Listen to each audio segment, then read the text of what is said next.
మేడ్చల్ మల్కాజ్గిరి జిల్లా దేవరయాంజల్లో అక్రమ కట్టడాలు కూల్చివేతలు కొనసాగుతున్నాయి. కోమటికుంట చెరువు ఎఫ్టీఎల్లో నిర్మించిన ప్రకృతి రిసార్ట్స్, ప్రకృతి కన్వెన్షన్ ను కూల్చేసింది హైడ్రా. గతంలో ఎఫ్టీఎల్ పరిధిలో నిర్మాణాలపై హైడ్రాకు ఫిర్యాదు చేశారు స్థానికులు. కంప్లైంట్ పై ఇరిగేషన్, రెవెన్యూ, మున్సిపాలిటీ అధికారులతో విచారణ జరిపింది హైడ్రా. చెరువు ఎఫ్టీఎల్లో నిర్మాణాలు చేపట్టినట్లు ఎంక్వైరీలో తేలింది. కోమటికుంట చెరువు పరిధిలో నిర్మించిన ప్రకృతి రిసార్ట్స్, ప్రకృతి కన్వెన్షన్ కు ఎలాంటి నిర్మాణ అనుమతులు లేవని నిర్ధారణ అయింది. దీంతో రిసార్ట్స్ ప్రతినిధులకు నోటీసులు ఇచ్చింది. దీనిపై హైకోర్టును ఆశ్రయించారు ప్రకృతి రిసార్ట్, ప్రకృతి కన్వెన్షన్ ప్రతినిధులు. ఇరిగేషన్, రెవెన్యూ, మున్సిపాలిటీ అధికారులకు ఇచ్చిన నివేదికల ఆధారంగా వాటిని కూల్చివేయాలని హైకోర్టు తీర్పు ఇచ్చింది. తామే తొలగిస్తామని 30 రోజుల టైం అడిగారు రిసార్ట్ ప్రతినిధులు. నెల రోజులు దాటినా వాటిని కూల్చకపోవడంతో హైడ్రానే కట్టడాలను కూల్చేసింది.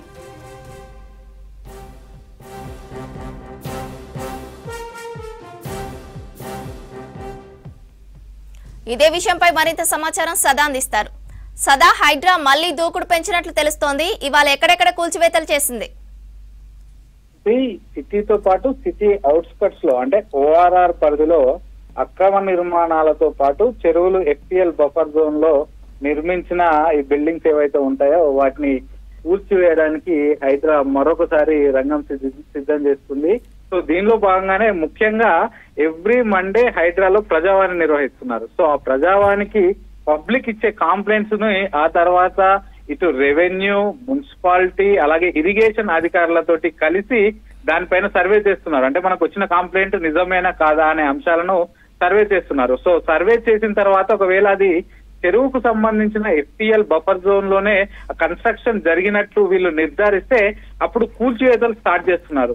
సో దీనిలో భాగంగానే మేడ్చల్ మల్కాజ్గిరి జిల్లా తూంకుంట మున్సిపాలిటీలో ఉన్నటువంటి దేవరయాంజల్ గ్రామంలో కోమటికుంట అనే ఒక చెరువు ఉంటుంది. సో దానిలో అక్రమంగా ఇటు ప్రకృతి రిసార్ట్స్ నిర్మించారు, అలాగే ఒక కన్వెన్షన్ హాల్ కూడా నిర్మించారు. సో వీటికి యాక్చువల్ గా అక్కడ స్థానికంగా ఉన్నటువంటి మున్సిపాలిటీ నుంచి కానీ లేకపోతే అక్కడ హెచ్ఎండిఏ నుంచి కానీ ఎట్లాంటి పర్మిషన్స్ కూడా లేదు. పర్మిషన్స్ లేకుండా అటు చెరువుకు సంబంధించిన ఎఫ్టీఎల్ లోనే వీళ్ళు కన్స్ట్రక్షన్ చేశారు. సో దీనిపైన 1.5 month బ్యాక్ హైడ్రాకి అక్కడ ఉన్న స్థానికులు ఫిర్యాదు చేశారు. వాళ్ళు ఫిర్యాదు చేసిన తర్వాత ఆన్ ఫీల్డ్ కి వెళ్ళిండు, డైరెక్ట్ గా రంగనాథ్ ఆన్ ఫీల్డ్ కి వెళ్ళి అక్కడ ఉన్నటువంటి లోకల్ మున్సిపాలిటీ అలాగే రెవెన్యూ, ఇరిగేషన్ అధికారులను పిలిపించి అక్కడ ఉన్న చెరువుకు సంబంధించిన మ్యాప్స్ తీసి చెరువు ఎఫ్టీఎల్ ఎంత, బఫర్ జోన్ ఎంత అనేది పూర్తిగా చూసిన తర్వాత ఈ రిసార్ట్ అలాగే దీంతో పాటు కన్వెన్షన్ హాల్ ఇవి రెండు కూడా చెరువుకు సంబంధించిన ఎఫ్టీఎల్ లోనే ఉన్నట్టు ఫైనలైజ్ చేశారు. సో దీన్ని మేము కూల్చేస్తున్నామంటూ వాళ్ళకి నోటీసులు ఇచ్చారు. సో ఈ నోటీసులు ఇచ్చిన తర్వాత నెక్స్ట్ వాళ్ళు కూల్చివేతలు ఆపాలంటూ కూడా హైకోర్టుకు వెళ్లారు. సో హైకోర్టుకు వాళ్ళు ఏం చెప్పారంటే ఇది ఎగ్జాక్ట్లీ ఎఫ్టీఎల్ లో ఉంది కాబట్టి తప్పకుండా కూల్చేయాల్సి వస్తుందని హైకోర్టు కూడా చెప్పింది.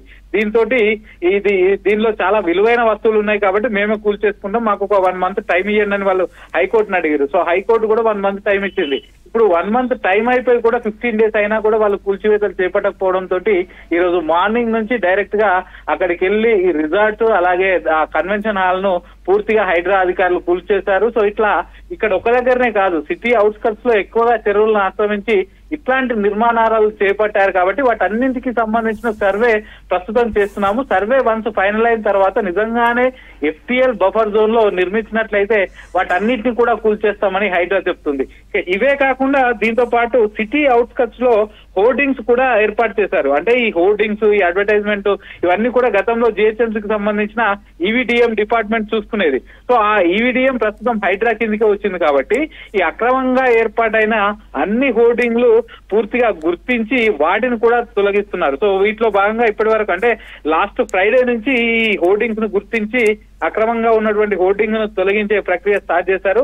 సో లాస్ట్ 1 week లో ఆల్మోస్ట్ 53 హోర్డింగ్స్ ను తొలగించారు. వీటిని ముఖ్యంగా శంషాబాద్ ఎయిర్పోర్ట్ పోతుంటే కొన్ని, అలాగే నార్సింగి ప్లేస్ లో కొన్ని, తెల్లాపూర్ ప్రాంతాల్లో కొన్ని, అలాగే కొత్వాల్గూడలో కొన్ని, ఇవన్నీ కలిపి ఓవరాల్ గా 53 హోర్డింగ్స్ ని ఇప్పటి వరకు తొలగించినట్టు అధికారులు చెప్పారు.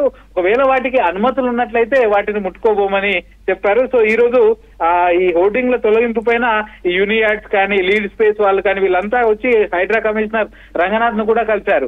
వాటన్నింటికి మీకు పర్మిషన్స్ ఉండి మీరు రెగ్యులర్ గా ఫీ పే చేస్తే ఓకే, వాటిని ముట్టుకోము. కానీ పర్మిషన్ లేకుండా కొన్ని ఇండ్ల పైన ఏర్పాటు చేసుడు, లేకపోతే యూని హోర్డింగ్స్ బిల్డింగ్స్ అంటే రోడ్డుకు మధ్యలో ఏర్పాటు చేసుడు ఇట్లాంటివి ఉంటే తప్పకుండా తొలగిస్తామని చెప్పారు. సో ఇప్పటికే 53 తొలగించారు. ఈ ప్రాసెస్ అనేది ఇంకా కంటిన్యూ అవుతుందంటూ కూడా రంగనాథ్ తెలిపారు. ఇంకా హైడ్రా ప్రజావానికి వచ్చే ఏవైతే కంప్లైంట్స్ ఉన్నాయో వాటన్నిటికి సంబంధించి సర్వేలు జరుగుతున్నాయి. వన్స్ ఆ సర్వేలు అన్ని కంప్లీట్ అయిపోయిన తర్వాత మిగతా వాటిపైన కూడా చర్యలు తీసుకుంటామంటూ హైడ్రా అధికారులు చెప్తున్నారు. శ్రవంతి. థ్యాంక్ యూ సదా.